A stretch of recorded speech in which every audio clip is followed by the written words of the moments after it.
Hello there and welcome back to my channel, or if you're new here, welcome to my channel. My name is Kinsey. In today's episode we are going to be working on some Halloween or Samhain fun. I found these coffin boxes at a local hobby store and I just could not resist. There are 6 of them total and each one is going to have a different theme. So let's go ahead and get that started. For my first coffin design, we are going to go ahead and paint this rose. Roses are the birth flower for any of the October babies. With the help of my oldest, I went ahead and decided to do this in a purple metallic and a red paint.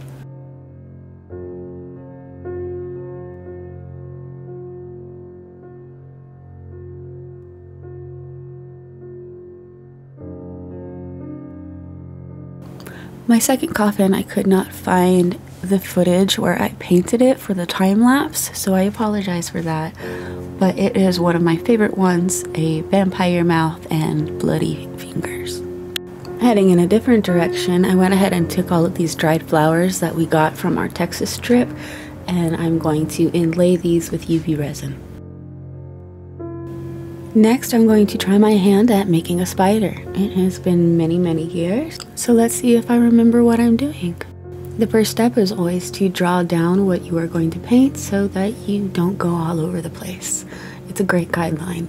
This spider, I am going to be doing all of its fluff in an oil paint, and that way when it completely dries, I can put an acrylic paint on top of it and it'll kind of separate and look a little bit more like the fluff.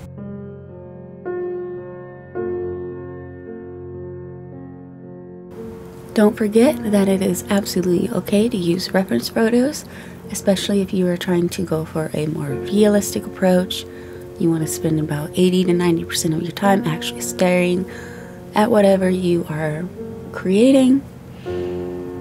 Whereas if you are going a little bit more cartoonish like I am, you can just kind of wing it and maybe try to picture Nightmare Before Christmas as hearty as you can.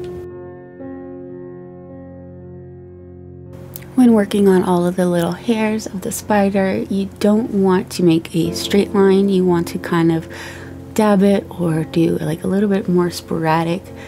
That way it gives the appearance of the fluff.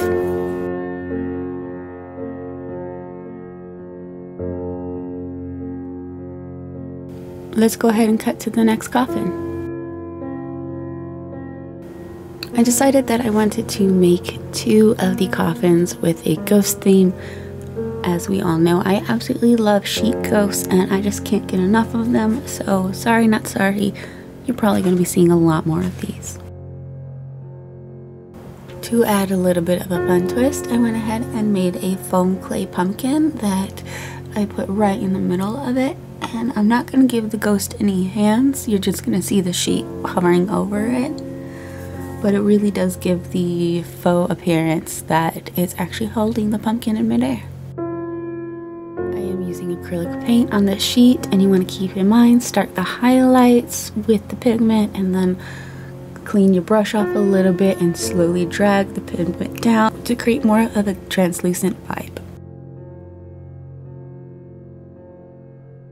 The foam clay pumpkin I had added to the coffin last night when I was doing the sketch phase.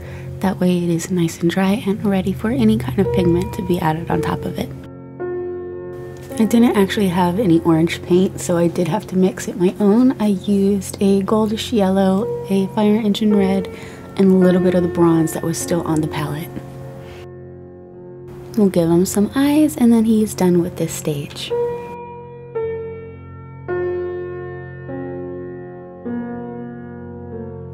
Fluffy spider has had over 24 hours to sit and cure, so it is ready for another layer of paint.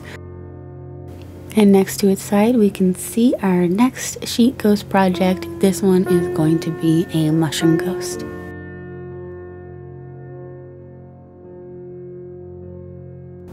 Using the same technique as the other ghosts, we are going to go ahead and take our acrylic paint and start layering the ghost. Because this one has a mushroom cap, we are making it a lot lower onto the top of the coffin. That way we can really accentuate the cap.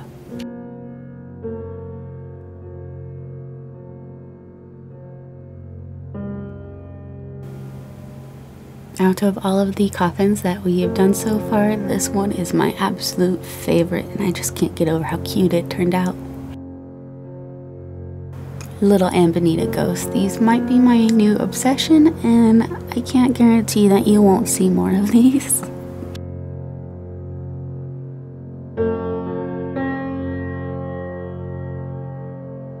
Now to return to our spider. We need to add the spider web as well as the highlights to all of the fluff. Really make this bad boy pop a little bit more and be more catching to the eye. This is the stage where we had used the opposing paint styles, acrylic and oil. They do not blend together. They are completely separate materials. So if you use the oil on top, then the acrylic that you put on top will spread out, and that is the effect I'm looking for.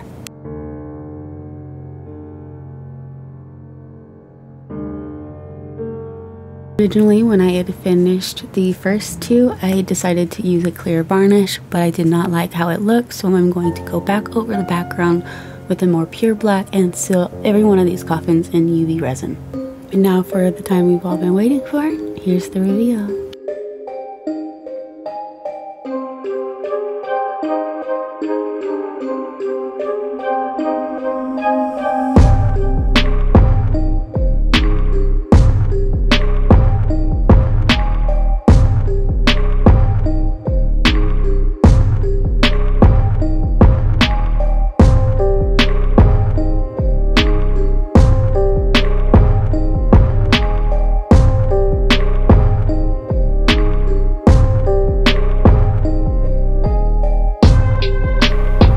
Thank you so much for supporting our channel and watching this video.